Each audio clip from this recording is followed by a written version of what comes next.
Hi అండి. ఇవాల్టి 4 మంచి మాటలేంటో చూద్దాం. ఇతరుల అభిప్రాయాలను పట్టించుకోకండి.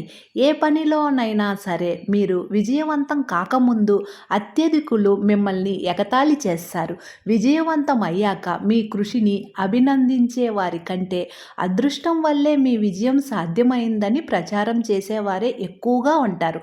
కాబట్టి మీరు పని చేసేటప్పుడు ఇతరుల అభిప్రాయాలను పట్టించుకోవాల్సిన అవసరం లేదు. పనిపైన పూర్తిగా దృష్టి పెట్టండి. మరి రెండవ మాట విషయానికొస్తే మెరుగైన భాగస్వామిగా మీరు ఎదగాలంటే మిమ్మల్ని మీరు ప్రేమించుకోవడం స్వార్థమేమీ కాదు. నిజానికి మీ వివాహ బంధం బలంగా ఉండడానికి అదొక పునాది లాంటిది. మీ మనసు, శరీరం, భావోద్వేగాలు బాగుండేలా మీరు జాగ్రత్తలు తీసుకుంటే మీరు మెరుగైన భాగస్వామిగా ఎదుగుతారు. మీరు శారీరకంగా, మానసికంగా ఆరోగ్యంగా ఉన్నప్పుడు మీ జీవిత భాగస్వామితో ఆరోగ్యకర బంధం ఏర్పరచుకోగలుగుతారు. మూడవ విషయానికొస్తే మీ ఆయువు 14 ఏళ్ళు పెరగాలంటే ఏవైనా ఔషధాలు మీ జీవిత కాలాన్ని 14 ఏళ్ల మేర పెంచగలవని తెలిస్తే మీరు వాటిని తరచూ తీసుకోకుండా ఉంటారా? లేదు కదా.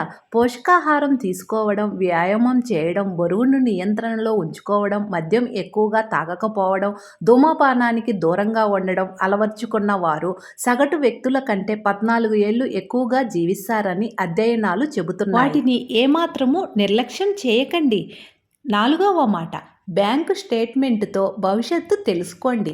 మీ భవిష్యత్తు ఎలా ఉంటుందో తెలుసుకోవాలనుకుంటున్నారా? అయితే మీ బ్యాంకు ఖాతా స్టేట్మెంట్ను ఒకసారి పరిశీలించండి. మీరు వేటిపై డబ్బు ఎక్కువగా ఖర్చు చేస్తున్నారో వాటికి మీరు అధికంగా విలువ ఇస్తున్నట్లు, జంక్ ఫుడ్, వినోదం వంటి అంశాలపై ఎక్కువగా వ్యయం చేస్తున్నట్లయితే మీ భవిష్యత్తు సాదాసీదాగా ఉంటుంది. ఆరోగ్య పరిరక్షణ, నైపుణ్యాల సముపార్జన, అర్థవంతమైన సంబంధాలపై అధికంగా ఖర్చు చేస్తున్నట్లయితే మీరు ఎదగడం ఖాయం. మరిన్ని మంచి మాటలు వినాలనుకుంటే శారదాస్ ఛానల్ని సబ్స్క్రైబ్ చేసుకోండి. Thank you.